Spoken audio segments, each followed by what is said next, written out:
It's the funner way to read books with 15 questions on graphic novels and an interview with pop culture classroom teacher Eric Kallenborn. This is Trivia with Buds.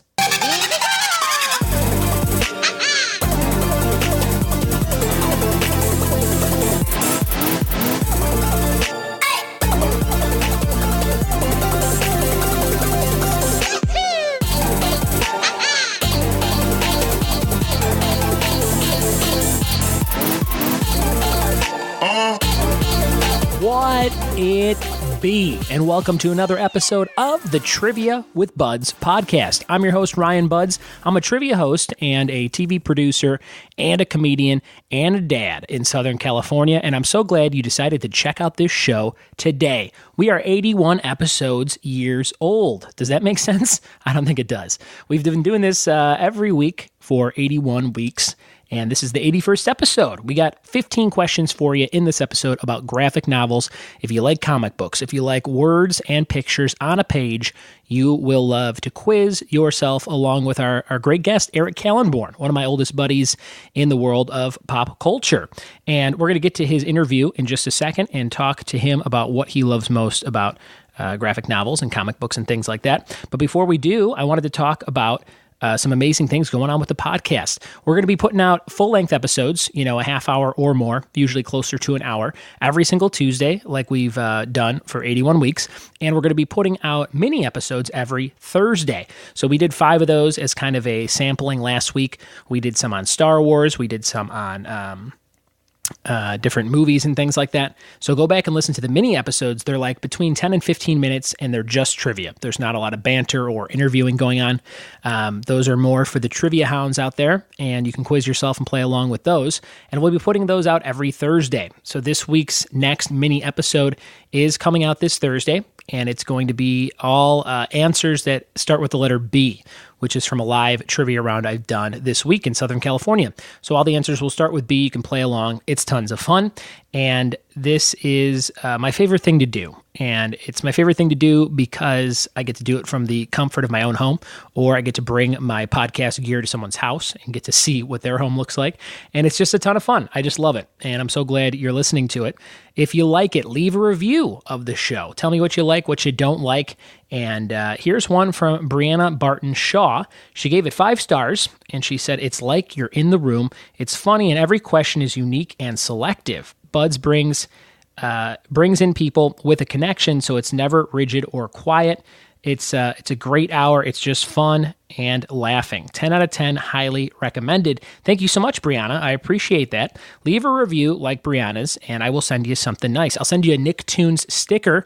I just got all these great stickers in from my friend Brad Albright Illustrations on Instagram. Check him out, Brad Albright Illustrations. I have some Ren and Stimpy stickers. I have some Beavis and Butthead stickers. I have Rocco's Modern Life, Rocco and Heifer and Filbert and the dog Spunky, and even the Big Heads. So if you like Nicktoons, I will send you a sticker if you leave me a review. As soon as you leave that review, just let me know on social media at Ryan Buds or Trivia with Buds on everything, or send me an email, ryanbuds@gmail.com. That would be greatly appreciated.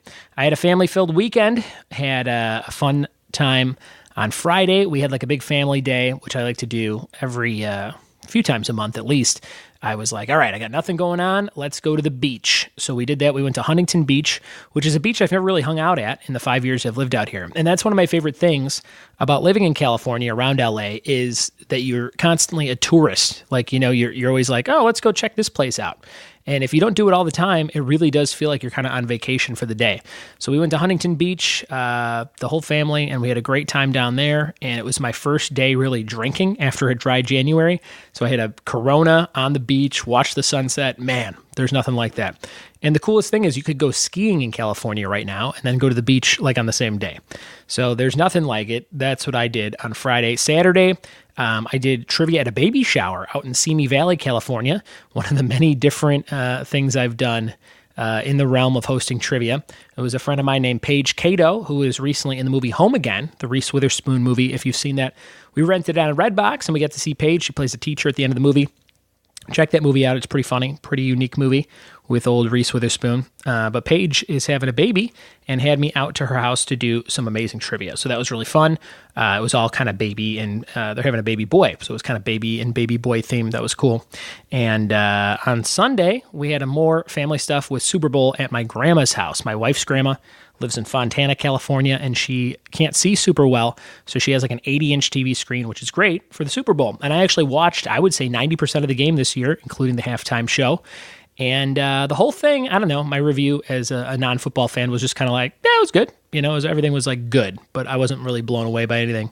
But that kind of seemed to be the consensus from social media that I saw. But I did drink 2 beers the whole day on Super Bowl, and I was like drunk the entire day. They were strong IPAs from Last Name Brewing in Upland, California. It was called the Gigawatt IPA. It was like a special anniversary beer.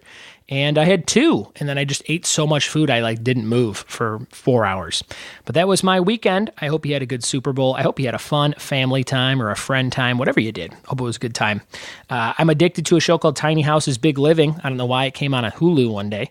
And I watched 2 episodes, and then I finished a whole season in one day. They go real quick. They're 20 minutes, and it's about these people who want to live minimally. So they get they buy a house, like a tiny house plans, and they build it themselves, or they hire somebody to build it for them, and they customize it. And it's 20 minutes, without commercials. So I watched, 10 of them in a row the other day. And I was like, oh, that's pretty cool. I probably watched the whole season. And I looked up, it said season 1 of 10. And I was like, holy shit, which happens more and more when you're binging stuff lately. If you don't check ahead, you're like, how long am I in for? And it's like, oh my God, this is going to be 2 weeks of my life watching tiny houses. But I got to put an end to that. I'm putting a cap on the tiny houses. 1 season is enough for this guy. That's the kind of show I would watch on a plane and be like, I'm going to do this one day. I'm going to get a tiny house. But who knows? I will be in Chicago, everybody, in about a week, February 16th to the 19th, about 10 days from now, if you're downloading this on the release day. I'll be there with my brother Tom. We're kind of tearing my mom's house apart so she can sell it. And it's the house I grew up in. So that should be a lot of fun going through old stuff and helping Mom out. I won't be doing a ton of social stuff. I don't think I have any shows lined up unless something kind of falls into place last minute to help me pay for the trip. But if you want to say what's up and you're in Chicago, let me know and maybe I can arrange it. I'll be there February 16th to the 19th. Without any further ado, we're going to dive into this episode. We got 15 questions on graphic novels with my good friend Eric Kallenborn. It's tons of fun. Here we go.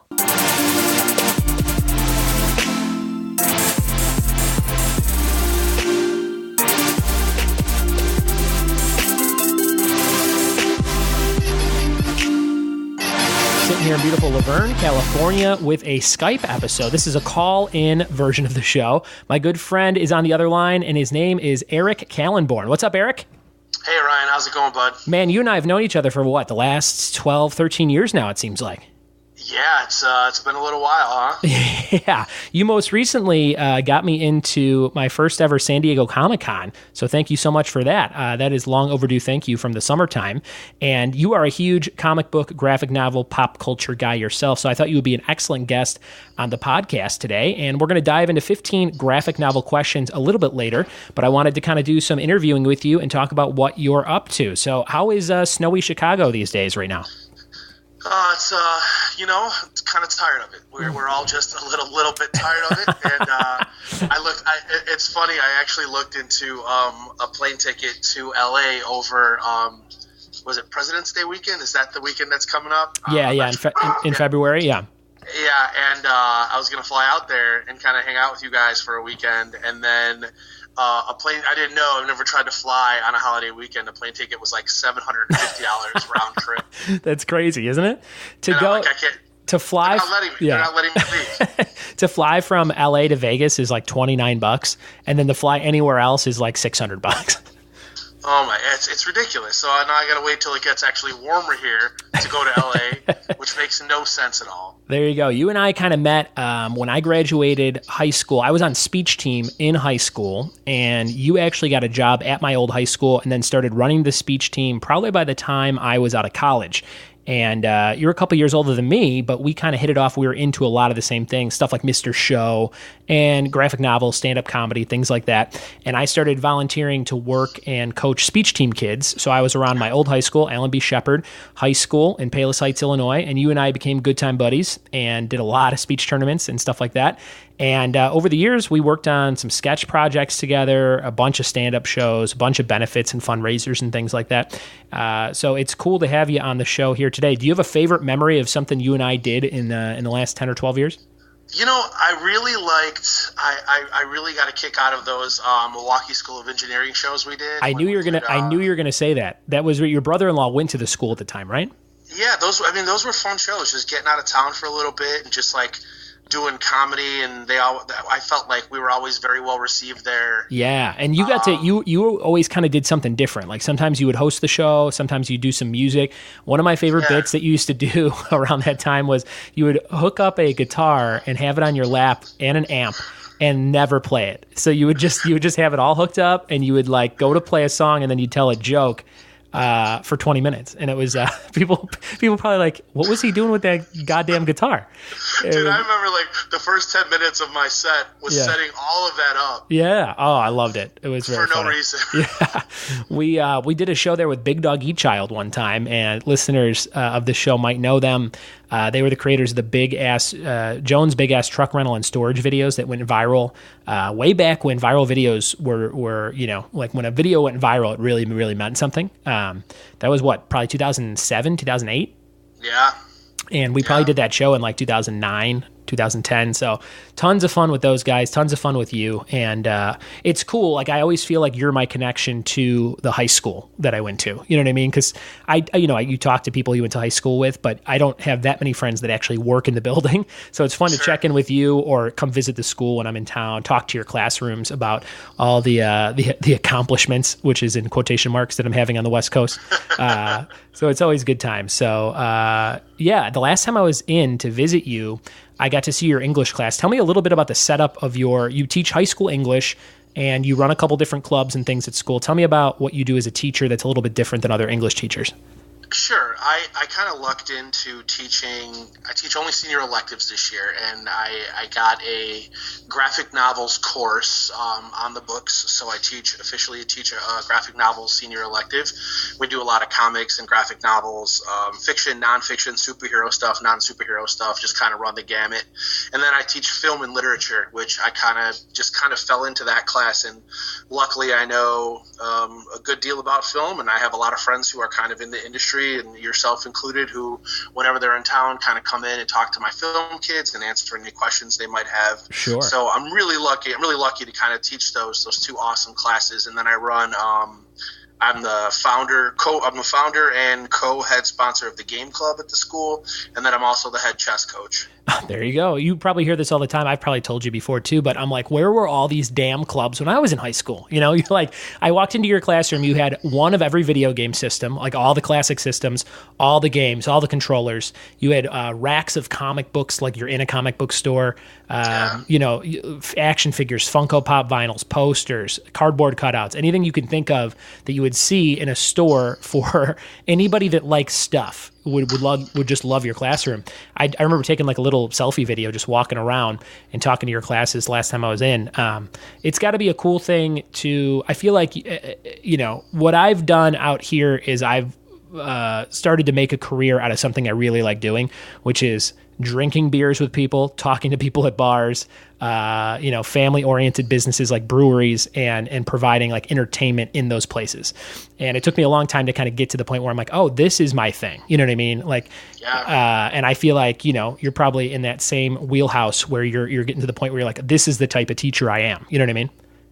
Yeah, it absolutely that's the case, but it's also just like branching out into, like the convention, the con circuit, and just kind of being one of the voices for comics and education and kind of just helping teachers out there. It's kind of neat when I was it the last time I was at Denver Comic-Con, and somebody randomly came up to me and told me that they quoted me in their thesis. There you go. That's pretty awesome. That's when you know you made it as a teacher. Someone's quoting you in a thesis. Tell me about your website, theothercomicbookteacher.com. What does that refer to? Well, me and my colleague Ronell Whitaker, we both kind of started presenting at educational and comic book conventions around the same time, and him and I got the class approved and everything. So he started a website first, and he got thecomicbookteacher.com. And I was like, well, to hell with it. I'm going to be the other comicbookteacher.com. There you go. That's perfect. We even had like business cards printed where he was on the back side and my information was on the other side. Oh, that's amazing. That's a good double team. Yeah. That's a good way of trying to conquer that space. You know what I mean? You got your buddy and you're double teaming the industry. That's pretty sweet. Oh, absolutely. Yeah, we cross promote a lot of stuff together. Something you're doing that's very impressive right now. You're on day 204. You've been reviewing a different graphic novel every single day on that website, theothercomicbookteacher.com, and you're on day 204 today. After reading 200 graphic novels for this project in a row, how do you feel about that? It's just part of my daily life now at this point. And it's kind of weird because I started it, I believe I started it in July. Yeah. And then the first week of August, Corey, my wife, and I were in Hawaii for 9 days or something. And I was banging them out every night in Hawaii too. So I haven't missed a day of vlogging in 204 days. I average about 400 to 500 words a night, which isn't a ton, but it's enough. And I'm reading I'm about reading a book a day too with that. So it takes up a good chunk of my day, but at this point it's like it's just like brushing my teeth or not exercising. That's perfect, man. That's cool. That's quite the accomplishment. You can follow Eric on theothercomicbookteacher.com. He's on day 204 as of this podcast being released, and he's going all the way up to 365, and who knows, maybe he'll go on for another decade. You never know, right? Dude, I think I'm going past the year. People can also, if you go to Twitter, I'm at comics_teacher. And I blog all of my reviews with the hashtag GN365 for graphic novel 365. Love it. Very cool. Follow Eric and you can see what he's up to. You're also part of a kind of a collective called Pop Culture Classroom. Give a quick shout out to them. Yeah, Pop Culture Classroom is great. They're a nonprofit out of Denver, and Denver Comic Con is like their big fundraiser for the year. So Denver Comic Con is a nonprofit fundraiser for Pop Culture Classroom, and there's popcultureclassroom.org, and they work to get teachers help with teaching in their classroom through pop culture means, gamification, comic books, all of that sort of thing. And they have amazing programs. And luckily, my group of friends were blessed to kind of be picked up by them. So we are the Comics Education Outreach, and we were lucky enough to become a program of Pop Culture Classroom. Very good. And one of the great things we have going is if you go to popcultureclassroom.com/CEO, you can apply. If there's any teachers out there and you're having a hard time affording graphic novels, our nonprofit has created a lending library where we just for a small shipping fee to cut some of our costs, we should ship a class set of graphic novels to schools with lesson plan guides for them to use, and then they just ship them back to us when they're done. Oh, that's amazing. That's really cool. It's basically you've become part of like Shady Records. So you're like the 50 Cent. They absorbed you over there, and then you'll have people under you, and that's how it keeps going. Just keeps building up. It does. No, absolutely, it does. I love it.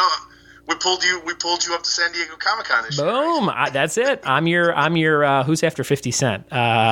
Who is it? Goes Eminem, 50 Cent, and then I think it's Lil something. Lil Buds. There we go. Very good.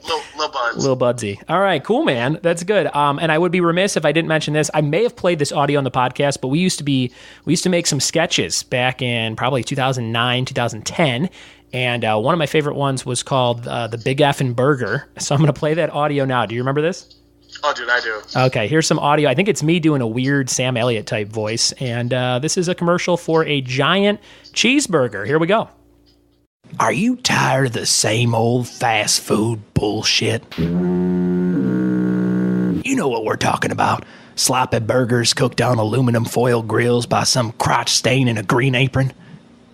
Well, come on down to McTits, where we do burgers the right way. First, we take 2 half-pound all-beef patties, top them with 4 slices of whole milk American cheese. Then we add on a sailor's breakfast, half a pound of bacon and 2 sunny-side-up pork fat fried eggs. Next, a taste of the Windy City, an 8-inch personal deep dish sausage and pepperoni pizza. Then we throw some ham on there. Just a straight stack of juicy pig shavings. The juiciness is sopped up by a buttermilk pancake dunked in real maple syrup and liquefied butter. Then the best of the salad bar climbs aboard with a juicy chunk of grapefruit and half a Vidalia onion. Sweet and sour. Vidalia is a sweet onion. That's where the sweetness comes from. The Vidalia onion hails from the southern coast of Chile, farmed by only the most skilled... I'll move on. Next, another double cheeseburger, followed by a soft, warm, salty, soft, salted pretzel. Then some more ham. Bacon's bastard brother, back again in another glorious portion. What follows a pig better than a freshly made glazed cake donut? Nothing. Next, we throw on Ham's awkward cousin Spam, straight from the can and still juicy. Get ready for sticks and strips with gooey mozzarella and white meat chicken. For your bitch, 3 bars of milk chocolate. For you, another fucking burger patty. Ham. The last batch, we swear. But not really. It'll be back. Just kidding.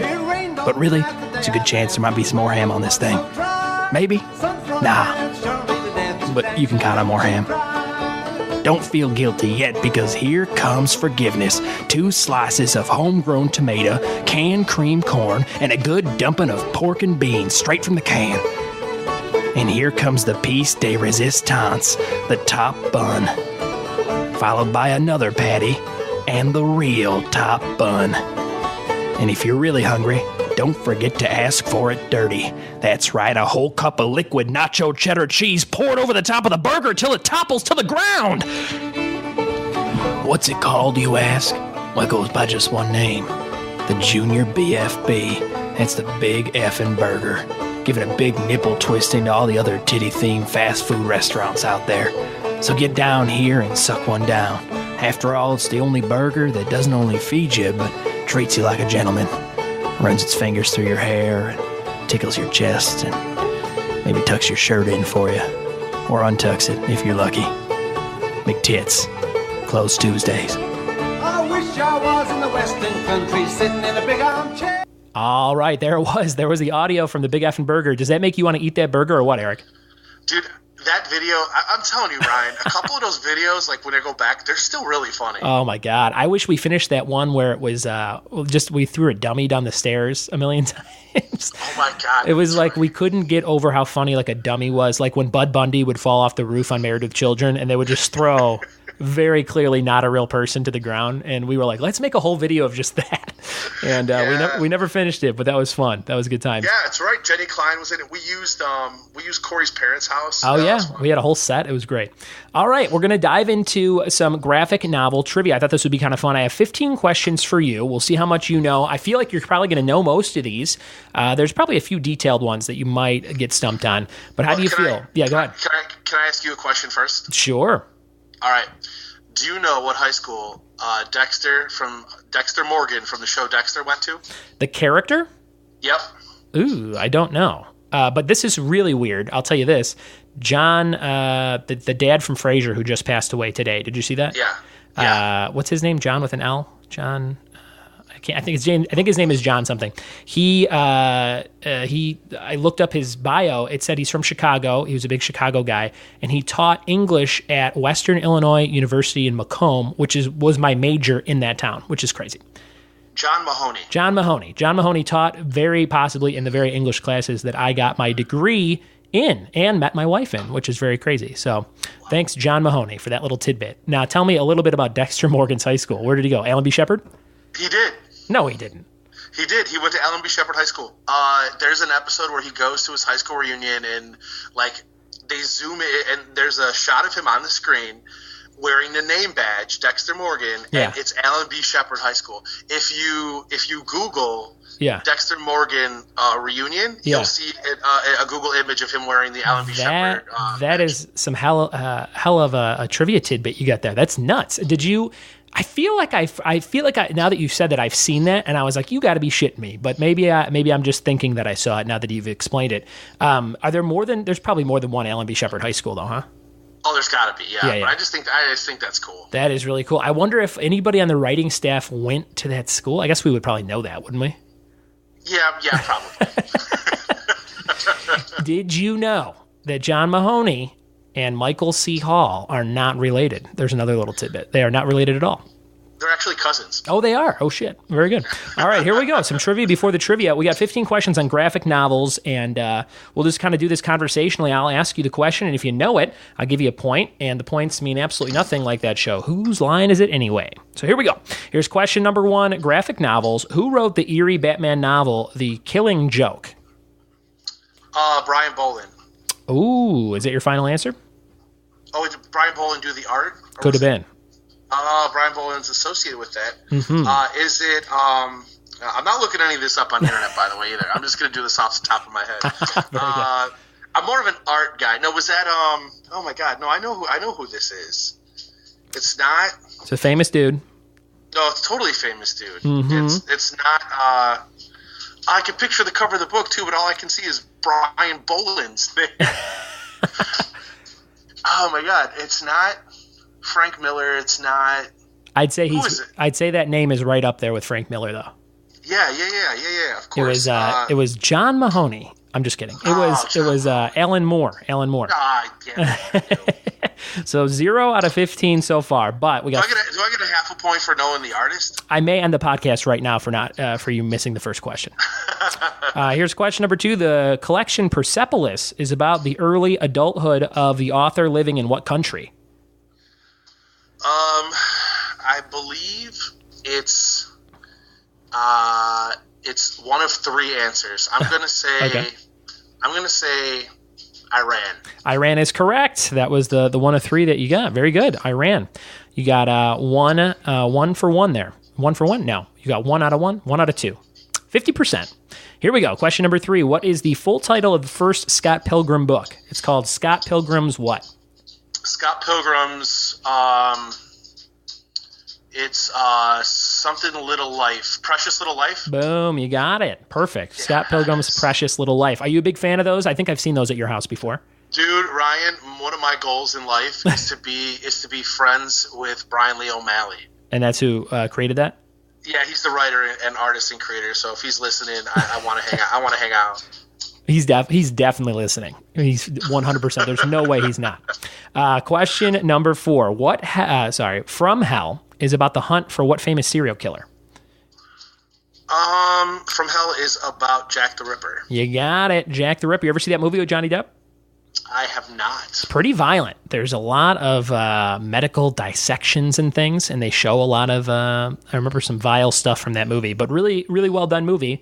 And that book is thick. Whenever I see that at the store, I'm like, that is quite the graphic novel. Yeah, for sure. A lot of those Alan Moore ones, V for Vendetta, that one. I guess V for Vendetta is probably not as thick. There's like 2 or 3 that are really big, though. Did you know that Alan Moore did The Killing Joke? I did. Yeah, I just found that out, actually, in the first question. I heard he co-wrote it with Michael C. Hall. Here's question number 5. What type of girls are the characters in Lumberjanes? Girl Scouts? They are Girl Scouts. I have issue 1 of that. Are you a fan of that series? Oh, yeah. Lumberjanes is amazing, yeah. I read the first issue and I thought, I'm like, I don't know if this is for me. I appreciated it for what it was, but I'm like, I don't think this is for me. But I feel like that first issue might be worth money, like when that gets made into a series, which I feel like it will. You know what I mean? Yeah, you're just living your Walking Dead dreams. Yeah, you know that story. I've probably said that on the show like 5 times, but I had that first issue of Walking Dead, and I was like, wow, this guy's going to buy it for $150. I paid $2.99. What a steal. And then the show came out 3 years later, and now it's worth like $650. It's crazy. No, it's worth more than that. Is it? You have to rub it in. Come on, Eric. Just tell me it's worth $650. No, it's like $200. Oh, there you go. All right. So here's your next question. Those were Lumberjanes Girl Scouts. And question number 6, who created a series called The Sandman? That's a Neil Gaiman. Neil Gaiman is correct. I read a collection of short stories by Neil Gaiman one time, and they were so creepy that I like put the book down and was like, ooh, like one of those things, you know? Yeah. I was like, I don't know if I can read anymore. It just it was like real dark. It mixed up some dark thoughts. There's a lot of, like, there was one where it was just a guy suffering the whole time, and at the end it was like, and that was his hell, and he'd do that for eternity, like the end. And you're like, oh my God, that was the brutalest thing. But Neil Gaiman, are you a big fan of his? No, not that I'm not a big fan of his. It's just that I haven't. People get surprised, like some of the really big artists or writers. I haven't read a bunch of their stuff. Yeah. But I read so much that some of the big name artists really I don't get to. And you know what's funny? It's like a lot of those, like the Sandman series, for example. It's like it's so dense. Yeah. That it's almost intimidating to read.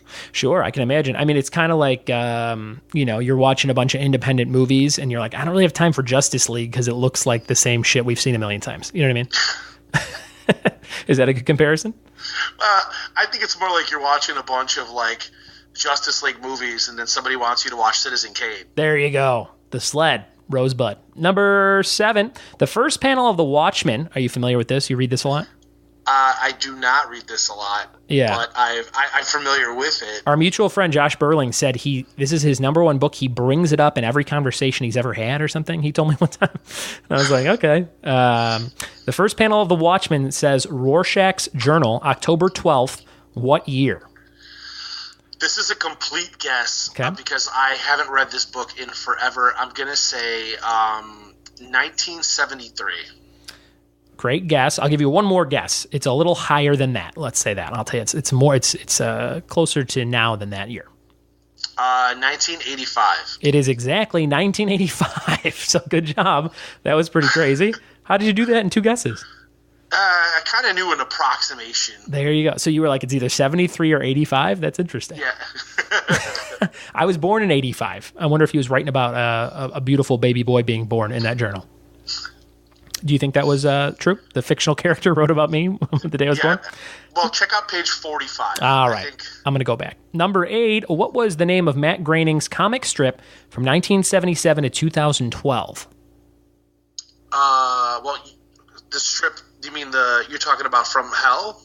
Not From Hell. It's not From Hell. It's his Jack the Ripper comic strip, From Hell. It's You're close. Is it Life is Hell? No. Yep, Life in Hell. Life in Hell. I'll give it to you. Yeah, Life in Hell. Good job. You have not missed one since the first one, I believe. So nice job. I'm killing it. Killing it. Question number 9. The Batman Hush story arc was written by what famous DC writer? Batman Hush. Is it Scott Snyder? It's not. You got any other guesses? I feel bad because you said you're a big artist guy, and I think I did mostly writers. No, that's okay. I have the Hush. I've read the Hush. Hush is really good. Hush is great. You know what? I think I'm going to draw a blank here. Although I'm trying to think of like other big Batman writers. Yeah. And I'm blanking here, Ryan. What do we got? Jeff Loeb. Oh yeah. Jeff Loeb. Did Jeff Loeb? Do you know off the top of your head? Did he do The Long Halloween? That's my favorite of all time. No, Long Halloween is great too. Yeah. But I don't think he wrote both of those. Gotcha. Here's my Long Halloween story. I had a friend who's a comedian who was going through a divorce, and I felt I should get him a gift. So I gave him my copy of The Long Halloween at a comedy show. Just kind of like, I didn't even say like, oh, because you're going through anything. I just said like, hey man, here, this is for you. And he goes, oh, cool. And he took it, but he didn't seem that excited about it. And I talked to him a couple years later, and I go, did you ever read that? He goes, yeah. He goes, I felt really bad because I already had it. And I was like, oh man, I gave up my copy to my divorced friend thinking it would help him. And he already owned it, and now I'm out of copy. So it was just bad. It was like one of those things where you're like, this will be a good thing to do, but it's really not thought out too well. You're like, why would I give a guy going through a divorce a Batman graphic novel? It was just very strange. Yeah, just dark. It is Jeff Loeb, by the way. He wrote both of them. Oh, very good. Very good. Question number 10. We got about 6 questions left here. A 1938 book by a single named author was called The Black Island. Who was the hero of this graphic novel? So 1938, single named author, and the book I'm talking about is called The Black Island, but there were a million different books with similar titles, like the Black Island or the something something. So you want the character's name or the writer's name? The character's name. The writer had a single name. It would be like, so it'd be like if Cher wrote this, which would be, I would love to read Cher's take on this character, yeah. What year was this? 1938. 1938, single named. What character is it? And the name of the book one more time was? The Black Island. The Black Island. That sounds like some... man, 1938, that's really old. I know. When I saw that date, I was like, wow, I didn't know those were that old. And it's a comic, yeah? Yeah, I would consider these graphic novels. Huh. Well, if it wasn't Cher, maybe it was Madonna. Well, how about this? The character's name is the same word twice. Same word twice. Like boo-boo. Yeah. Dude, I have no idea.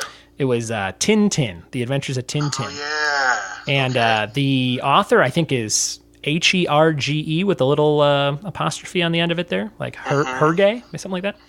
Yeah, I just read not that long ago. I think I even reviewed it, like a more modern Tintin. It was really good. There you go. Yeah, I have not. I think I watched the animated movie, the Spielberg produced one or whatever, directed.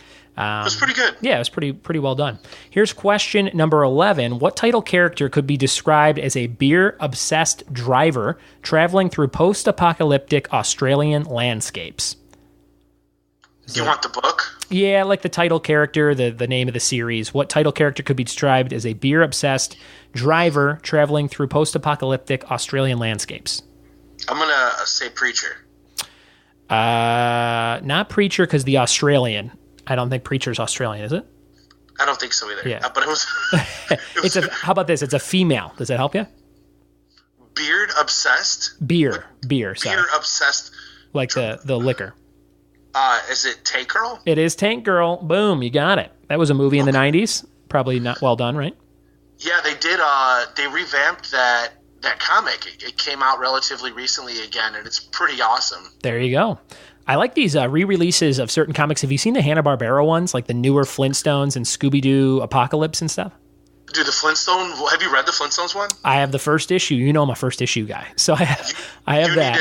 You need to get that first trade because that book is fantastic. It's cool. I love the little technology things they did with selfies, and there were a lot of little cool nods to modern stuff. And then the Wacky Races, I got that too. The kind of Mad Max version of Wacky Races, that was interesting. Mm-hmm. And I think the Scooby Apocalypse was pretty great too. That one was pretty. Scooby has this thing where he speaks in emojis. Yeah, and he's like a failed smart dog basically. So they have this squad of dogs they're teaching to do these crazy things, and he's like the runt of the pack. So like he's the D student. Yeah, so Shaggy takes him, and Shaggy's like a hipster. It's very interesting. Here's number 12. The collection Black Hole takes place in the 70s in what suburban city? Black Hole. That's the name of the title? The title of the book? Yeah, it's a real thick book. It's got like a black and white cover with a guy's face, and then the title Black Hole, I think, is in red and white writing across his like mouth, like the middle of his face. Yeah, I can picture the book. Yeah. I've never read it. So you said it's a U.S. city? It's a suburban U.S. city, yeah. I'll say Joliet. They should rewrite it. Seattle. Seattle was the answer I was looking for. And Seattle, you and I might be. Is Seattle where we're going to be? Maybe in March? Are you trying to go to Seattle? I think. I don't know. We're planning all kinds of different things with my second son's baptism in Chicago. So there's a chance I might not be able to do it. But will you be in Seattle in March? I am not going to Seattle. I am saving all of my I guess charm for C2E2 in Chicago. Yeah, we got a lot going on at C2E2 in Chicago. Boom. What month is that? Is that May? It's April. It's actually, I believe, the first weekend in April this year. Awesome. Very cool. I got to go last year, and I met, because of you, and I met Mean Gene Okerlund and Jerry the King Lawler, which was amazing. And I got sound bites from them for this very podcast. That's awesome. Very cool. Question number 13. We got a few left. Welcome Home Frank is a collection about what title character? I'm going to say Frank. Frank. It is about Frank. Welcome Home Frank collection about what other titled character? Welcome Home Frank. Do you know what publishing, who published it? Yes. Well, I won't tell you that, but I'll give you the hint that it is like superhero related. It's like a mainstream. It's not like a black hole type thing. Welcome Home Frank. Name of a graphic novel. What year is it from? Early 2000s, maybe 2002 or 5, something like that. I don't know. The Punisher. Oh, Frank Castle. Yeah, Frank Castle. Did you watch the Netflix series? I loved it. You know, those Netflix series, I think they're really slow. My biggest complaint was I was like, when is he going to punish some bitches? Like the whole time I'm like, where is the punishing? Because he does little things and you're like, this is cool, but I need him to massacre an entire office of mobsters right now. And it doesn't happen till like episode 8, and then 8 through 12 are like the best TV you've seen. So I'm just really excited that I got 3 episodes of Frank Castle eating sandwiches at work. Yeah. That literally happens. That literally happens when he's a construction worker at the beginning. No, I know. Yeah. And these kids at school are like, "You finished The Punisher yet?" I'm like, I don't have time to watch people eating sandwiches. So my 2 older brothers had finished it before I did, and they kept going, "Oh, it's so great, you got to watch it." And I go, he's eating sandwiches, bros. You know, like I was like, what is your? I couldn't believe that they liked it so much because it was so slow. But then the payoff towards the end, man, it really, I would say that it's the best of all the Marvel seasons of anything that they've done on Netflix so far. Do you know what my favorite superhero TV show is, though? What is it? The Runaways. Really, the new one on Hulu? I love it. That was a graphic novel that came out, or the issues came out right around the time when I was, like Walking Dead and all those things we mentioned earlier, like 2004, 2005, I think. I was buying a lot of comics back then, and that was actually right when I met you too. Yeah, that's an outstanding comics run, and that show is really good. Awesome. I'm gonna have to check that out. 2 questions left. Number 14. What famous volume 1 was called Days Gone By? So the volume 1 of this. There's not millions, but there's dozens of volumes of this graphic novel. The first one was called Days Gone By. Can you think of what that might be? You're killing me, Ryan. I can. These are pretty specific. No, they are. They're good though. I can picture Days Gone By. I can picture it in my head. I want to say I've seen this at your house too. No, I probably own it. I own so much stuff. Yeah. What is who makes it? What's the publisher? Do you know? I think it's IDW. Days Gone By. If it's IDW, that really narrows it down.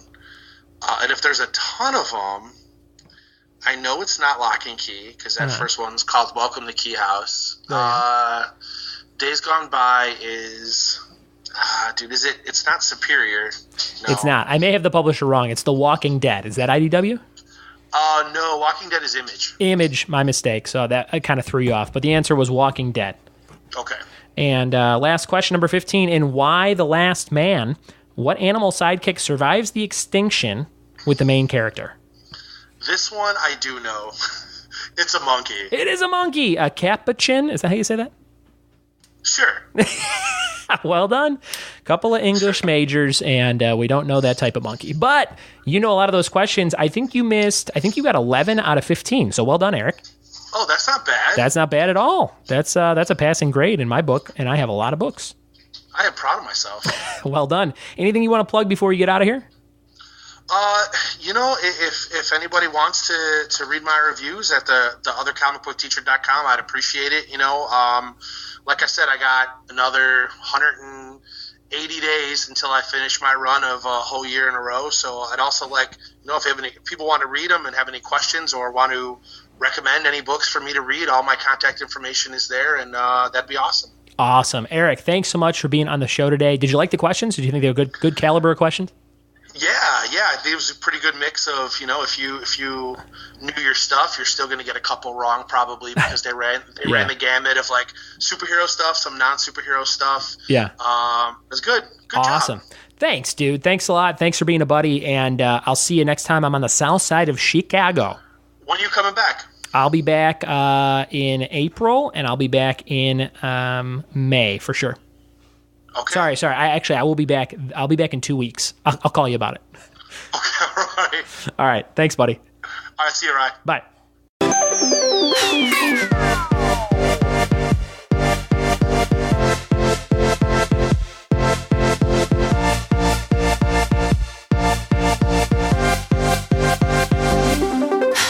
There it was, my interview and 15 questions on graphic novels with good buddy Eric Kallenborn. You can follow Eric, like he said, on theothercomicbookteacher.com. I would love for you to go over there and see his amazing blog, 204 Days Deep, about all the different graphic novels he's reading every single day. If you made it through this episode, you owe it to yourself to go see what Eric's talking about in his reviews of those 204 going on 365 plus graphic novels. We have a mini episode coming out this Thursday. It's all words that start with B. So if you like B words like bitch and butterscotch and bebop, you will love this mini episode coming your way on Thursday. It'll be out Thursday sometime throughout the day. And they're between 10 and 15 minutes, and it's just trivia. So if you're like, why doesn't this show have more trivia? These mini episodes are for you. They're just the straight questions and the answers. Book me for an event, everybody. Go on Yelp, see my 75 plus 5-star reviews and the amazing things people are saying from their private parties and events. I just did a great event for Activision, the video game company. That was tons of fun in Venice, California, a big team building thing, which I fancy myself good at. The team building exercises and games. And I booked a wedding, my first trivia wedding. This couple is into pub trivia, and they're having their reception at Golden Road in Glendale, California, one of my favorite breweries over here on the West Coast. And I'll be doing some trivia for their cocktail hour of their reception, which is really cool. And I also booked an officiating a wedding for a good family friend back in Chicago in May, which is where I'm going to baptize my son. So I'll be there for a double header, a baptism and a wedding. So if you have any needs for an MC, a trivia host, a comedian, look no further than triviawithbuds.com and send me an email, ryanbuds@gmail.com. That would be super sweet of you. We'll see you next week for another full-length episode. I know that this week I was supposed to have one with my friends Jen Wojner and Kara Rouse. Did not get around to recording that one yet. And I really think it's going to happen in the next 7 days. So maybe we'll have that one for you next week. Also have a ton of other episodes, a lot of Skype call interview type episodes, and some other fun ones with comedians in LA coming up very soon. So be patient with those. And again, thanks for listening to the Trivia with Buds podcast. We'll see you next week. Bye-bye.